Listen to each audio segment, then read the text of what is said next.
Happy Sunday mga G-Force. Ito naman po ang inyong Garage Action Star. At guys, sorry kung medyo natagalan po yung upload ko ng video na to. Medyo toxic lang po sa opisina. Marami pong trabaho. Well, by the way, topic po natin ngayon, kung paano po i-adjust yung car sensitivity alarm. Sa marami po kasi ako nakikitang mga post at nagtatanong kung paano ho ba i-adjust yun. Kailangan po bandalin sa kasa at ano ho ba? At mahihinaan din ho ba yung volume ng alarm kung sakali? Unang-una po, madali lang pong gawin yung pag-adjust ng car sensitivity. May iniikot lang ho siya, as in maliit lang ho na button. Tapos kung mahihinaan po yung car alarm, unfortunately hindi po. Wala po siyang way para mahinaan yung car alarm. Ang maaano lang po ay yung sensitivity lang ho talaga. At kung gaano ho siya kahirap, from scale of 1 to 10, 3, hindi ho kahirapan. Wala po kayong problema. At isang tool lang ho yung kailangan natin at yun lang po yung screwdriver na Phillips Star screw. Yung pa-cross ho yung dulo. So yun lang guys, siguro mga ilang minuto lang to, sobrang dali lang ho niya, wala po siguro mga 15 minutes at ma-adjust nyo na ho siya, makikita nyo na po yung result. And for the first time viewer, please subscribe to my channel.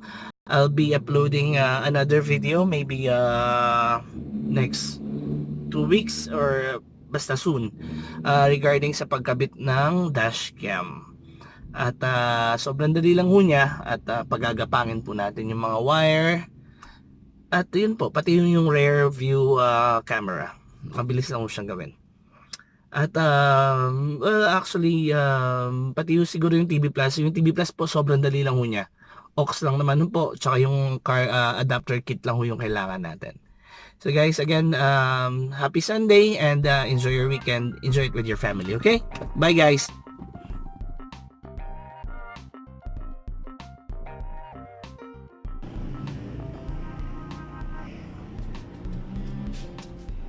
Ito po, bali natanggal po natin yung apat po na screw dito sa panel na to. Ito po dito, isa dito.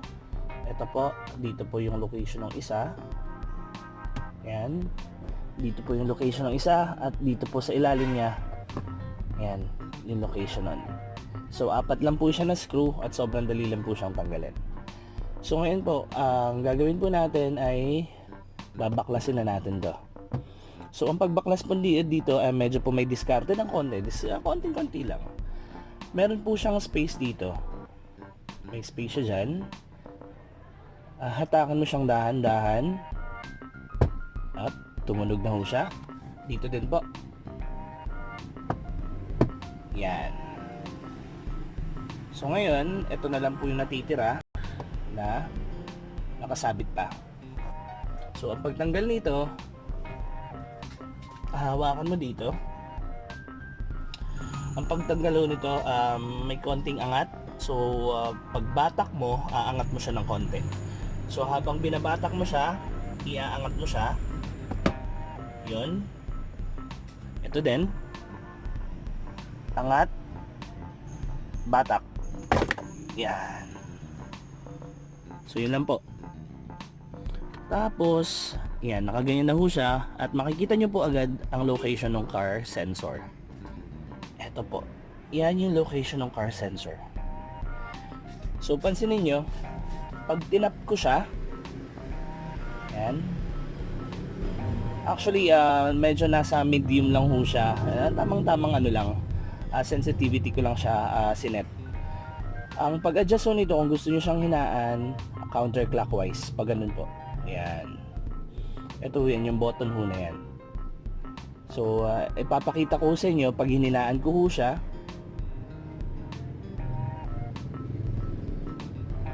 Tapos itatap ko yung sensor.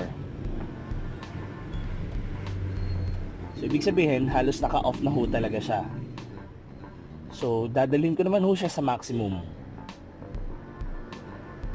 Ang maximum po, pagpuntang ganun, clockwise direction naman ho siya. Guys, sorry sobrang maingay, nandito kasi ako sa parking eh. Ngayon po, pansinin nyo, konting tap ko lang ho sa kanya, iilaw na ho siya agad, kahit sa wire lang po.